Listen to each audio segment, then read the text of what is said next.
नबी करीम सल्लल्लाहु अलैहि वसल्लम ने फरमाया, अगर सारे इंसान मिल के भी तेरा बुरा करना चाहें तो जब तक रब की मशीयत ना हो वो तेरा बुरा कर नहीं सकते। और हुजूर सल्लल्लाहु अलैहि वसल्लम ने फरमाया, अगर सारे इंसान मिल के तेरा भला करना चाहें तो जब तक रब की रज़ा ना हो तेरा भला हो नहीं सकता। तो आला हज़रत फरमाते हैं, इस चीज़ को ज़हन में बिठाओ, मुसलमानों अपना रुजू अपने रब रसूल की तरफ मजबूत करो। ये क्या बात हो गई कि मैं इससे भी डर रहा हूँ, मैं उससे भी डर रहा हूँ, वो भी मेरे पीछे लग गया। फाज़िल बरेलवी रहमतुल्लाह अलैह इन चीज़ों से मना फरमाते थे। वो कहते थे ये तोहमात हैं, ओहाम परस्ती है, हमें इन चीज़ों से हमेशा बचना है, अपनी आने वाली नस्लों को बचाना है। फरमाया करते थे, रब की रज़ा पे जो राज़ी रहता है अल्लाह उसे सुकून वाली ज़िंदगी अता फरमाता है। हमारे यहाँ लोग पूछते हैं तबीयत कैसी है, लेकिन यूपी में, सीपी में, लखनऊ में पूछा जाता है कि क्या शिकायत है आपको, कहते हैं जी सर दर्द की शिकायत है। ये उर्दू का एक मुहावरा है। जनाब क्या शिकायत है, कहते हैं जी मुझे कमर दर्द की शिकायत है। फिर पूछने वाले पूछते हैं कि जनाब उस शिकायत का क्या बना, तो सदरुल शरिया मौलाना अमजद अली साहब आज़मी रहमतुल्लाह अलैह फरमाते हैं, आला हज़रत को बुखार था तो मैं हाजिर हुआ, तो मैंने कहा हुजूर शिकायत का क्या बना। कहने लगे मौलाना पढ़े लिखे हो के तो ऐसी बातें ना करो, शिकायत किससे करनी है, रब ने जिस हाल में रखा है बड़ा ही अच्छा रखा हुआ है। शिकायत का क्या माना हुआ, अल्लाह ने जहाँ समझा मुनासिब उसने हमें रखा है, शिकायत क्या होती है, मुझे किसी से शिकायत नहीं। फरमाया करते थे अल्हम्दुलिल्लाह मुझे सर दर्द भी होता है और बुखार भी होता है और मैं बड़ा खुश हूँ। ये वो वाली बीमारियाँ हैं, ये वो अमराज हैं जो नबियों के कदम भी चूमने आया करते थे। मैं खुशबख्त हूँ कि वो अमराज जो अम्बिया के पास आते थे, सर दर्द और बुखार, वो मुझे लगते हैं। अपनी ज़िंदगी को रज़ा वाली ज़िंदगी बनाया, यकीन बड़ा कामिल था मेरे आला हज़रत का। इमाम गज़ाली ने हदीस लिखी है, नबी करीम सल्लल्लाहु अलैहि वसल्लम ने फरमाया है, यकीन इस तरह सीखा करो जिस तरह तुम कुरान सीखते हो। आज मेरे दौर का सबसे बड़ा मसला यकीन की कमज़ोरी है। मुसलमान कच्ची पक्की सोचें सोचता है, कमज़ोर कमज़ोर जुमले बोलता है, इसको दुनियादारों के वादों पर इत्माद जल्दी होता है, लेकिन माज़अल्लाह अल्लाह रसूल के वादों के बारे में ये कई दफ़ा शकूक का शिकार होता है। इसे समझना चाहिए। फाज़िल बरेलवी एक पुख्ता यकीन वाली शख्सियत थे, पुख्ता यकीन वाली। बरेली शरीफ के दाएं बाएं ताउन का मर्ज़ फैल गया तो आला हज़रत फरमाते हैं मेरे मुंह में भी कुछ गिल्टियाँ निकल आईं, तो बाज़ लोगों ने कहा शायद आपको भी ताउन हो गया है। तो आला हज़रत रहमतुल्लाह अलैह फरमाते हैं जो सबसे बेहतरीन तबीब था वो लाया गया, उसने मेरा मुंह देख के, गिल्टियाँ देख के कहा खो आपको तो ताउन का मर्ज़ हो गया है। तो आला हज़रत फरमाने लगे मुझे सारी बीमारियाँ लग सकती हैं, ये नहीं लग सकती। उसने कहा हकीम मैं हूँ कि आप हैं? फरमाया नहीं आप ही हैं, पर यह बीमारी मुझे नहीं लग सकती, ये मुझे हो नहीं सकती। उसने इसरार किया तो आला हज़रत रहमतुल्लाह ताला अलैह उसको कहने लगे मियाँ तू जो मर्ज़ी कर लेकिन मुझे ताउन का मर्ज़ नहीं हो सकता, ये बात तय है। वो नाराज़ होकर चला गया। अब ताउन की जो गिल्टियाँ होती थी ना वो बड़े बड़े महीनों नहीं जाती थी, तकलीफ़ रहती थी। आला हज़रत कहते हैं मैंने उसी रात ना थोड़ी सी काली मिर्चों का सफ़ूफ बनाया और मिसवाक में रख के जब मुंह के अंदर छिड़का तो थोड़ा सा खून निकला और मेरा मुंह बिल्कुल ठीक हो गया। सवेरे मैंने कहा बुलाओ ना अपने हकीम को जो कहता था ताउन हो गया है। तो लोग कहने लगे हुजूर आपको वैसे कैसे पता था ताउन नहीं है? फरमाने लगे पता इस तरह था कि अल्लाह के रसूल सल्लल्लाहु अलैहि वसल्लम ने एक दुआ इरशाद फरमाई है। फरमाया किसी मरीज़ को देख के पढ़ लो अल्हम्दुलिल्लाहिल्लज़ी मिम्मब्तलाका बिही वफ़द्दलनी अला कसीरिम मिम्मन खलका तफ़दीला। हुजूर ने फरमाया किसी बीमार को देख के, मुसीबत वाले को देख के ये दुआ पढ़ो, तुम उस मुसीबत में शिकार नहीं होंगे। फरमाने लगे मैंने ताउन के मरीज़ को देख के दुआ पढ़ ली थी, तारे टूट सकते हैं, चांद गिर सकता है, सूरज अपनी जगह छोड़ सकता है, पर मदीने वाले महबूब की बात गलत नहीं हो सकती।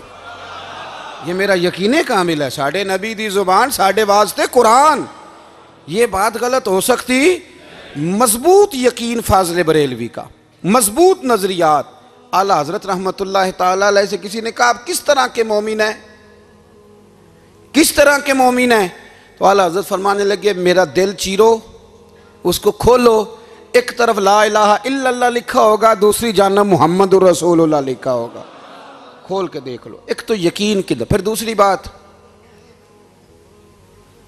खुश्क लोगों को ज़िंदगी गुजारने का मज़ा कोई नहीं आता। ज़िंदगी गुजारने का मज़ा उसे ही आता है जिसे किसी से प्यार हो जाता है। बाकी ना देखे ना, एक बंदा जबरन एक शख्स बच्चे पालता है, वो कहता है ये मेरे लिए क्या मुसीबत है 5 बच्चे, और एक शख्स को बच्चों से प्यार हो जाता है। वो जवान भी है, खूबसूरत भी है, पर ईद पे कपड़े नहीं ख़रीदता। बीवी से कहता है मैं पुरानी पहन लूँगा, पर बच्चों को नहीं ले दे। और भाई तेरी ख्वाहिशें मर गई हैं, तेरी खूबसूरतियों की तरफ जाने की आरज़ुएं ख़त्म हो गई। तो कहने लगा सारा कुछ है पर बच्चों से प्यार जो हो गया है। आला हज़रत रहमतुल्लाह अलैह बहुत बड़े फ़लसफ़ी थे, मंतकी थे, बहुत बड़े साइंसदान थे। यहाँ बड़ा संजीदा इज्तिमा है, मैं बड़ी ख़ास बात करने लगा हूँ। सारे साइंसदान कहते हैं ज़मीन घूमती है। आला हज़रत ने इतनी मोटी किताब लिखी है, ज़मीन साकन है। फरमाते थे हम जैसे मर्जी साइंसदान कहेंगे, आपने दलाइल दिए हैं। आप फरमाते हैं जब नबी करीम अलैहिस्सलाम की हदीस मुस्लिम शरीफ में मौजूद है कि जब अल्लाह ने ज़मीन को पैदा किया, ज़मीन कांपने लगी, तो अल्लाह ने पहाड़ों को मीखें बना के, किले बना के अंदर लगा दिया, तो ज़मीन ठहर गई। फरमाने लगे जब मुस्तफ़ा करीम ने कह दिया ठहर गई है, तो सारे साइंसदान भी कहें तो हम मानने को तैयार नहीं कि घूमती है। उन्होंने दलाइल दिए। वो हमें ना रोज़ कह देता है डॉक्टर आपकी तबीयत ख़राब है, खांसी है, घर में किसी और को तो नहीं? हाँ जी है जी। वो कहते उसी की वजह से हो गई है। ओ खुदा के बंदे, नबी करीम अलैहिस्सलाम ने फरमाया बीमारी मुताद्दी नहीं होती, एक से दूसरे को नहीं लगती। और बड़े सादे अंदाज में मुस्लिम की हदीस है, एक सहाबी ने कहा या रसूलल्लाह मेरे ऊँट को उस ऊँट से खारिश पड़ गई है। तो अल्लाह के रसूल फरमाने लगे तेरे ऊँट को तो उससे पड़ी है, तो उसको कहाँ से पड़ी थी? कहने लगा जी वो तो कुदरती मामला है। तो हुजूर फरमाने लगे ये भी कुदरती मामला है। अब हमें जो मर्जी, आला हज़रत के ज़माने में लोगों ने कहा कशिश सकल है, ज़मीन अपनी तरफ चीज़ों को खींचती है। दलील क्या है? वो कहने लगे जी सेब गिरता है तो ज़मीन पे, आम गिरता है दरख्त से तो ज़मीन पे, अमरूद गिरता है तो, अनार गिरता है तो ज़मीन में कशिश है, खींच लेती है। आला हज़रत फरमाने लगे शाबाश, साइंसदान जो कहेंगे हम मानेंगे। फरमाने लगे ज़मीन ने आधा किलो का सेब खींच लिया है, 1.5 पाव का अनार खींच लिया है, पर हमने गुब्बारे में 1.5 छटांग हवा भर दिया, वो तो ज़मीन से खींचा नहीं गया। ये किस किस्म की कश से शकल है? ये अभी 2 साल पहले डॉक्टर अब्दुल कदीर खां का मजमून छपा था रोज़नामा जंग में। वो कहता है मुझे वो मौलवी चाहिए था जिसके पास कुरान हदीस भी हो और साइंस के उलूम भी हों। कहता मैंने ज़माने के दरवाजे खटखटाए, फिर मैं पहुंचा बरेली के इमाम के पास, और कहता है वहाँ जाके ना मैं ठहर गया हूँ, इसलिए कि मुझे कुरान और सुन्नत का नूर भी मिला है और मुझे साइंस के रमूज़ भी मिले हैं। ये वाहिद शख्स है, ये वाहिद शख्स है जो दीन को साइंस का पाबंद नहीं करता बल्कि साइंस को मदीने वाले का ग़ुलाम बनाता है, मदीने वाले का ग़ुलाम बनाते हैं। तो आला हज़रत फरमाने लगे अजीब फ़लसफ़ा है ना जी, आम खींच लिया उसने, सेब खींच लिया, अमरूद खींच लिया, पर उससे 1.5 छटांग वाला गुब्बारा।